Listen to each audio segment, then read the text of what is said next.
Kas jums notika? Ēnieki vien. Kaķi nometu. Kaķi? Kaķi, jā, redziet?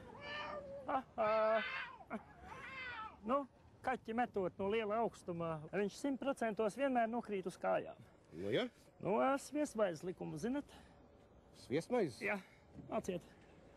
Redziet, sviestmaize, piemēram. O, metam zemē.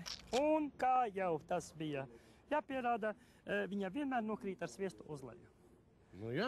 Redziet, un te ir pats galvenais mans zinātniskais atklājums. Nāciet.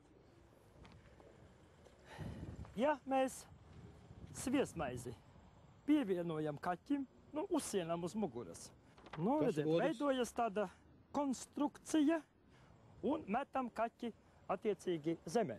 Kas notiek?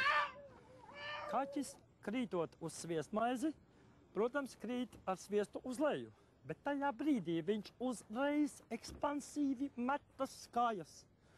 Tātad atkal sviestmaize savukārt viņu gāž riņķī, un kaķis atkal cenšas nokrist uz kājām, un veidojas tāda bezgalīga turbulence.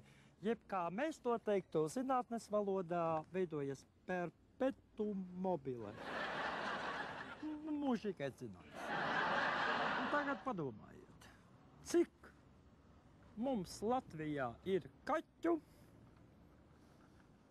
un cik mēs varam sasmērēt sviestmaišu? Oi, oi, oi.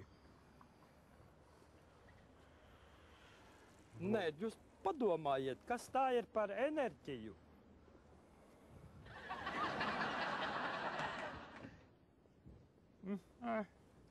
Tumsonība. Kāda tumsonība?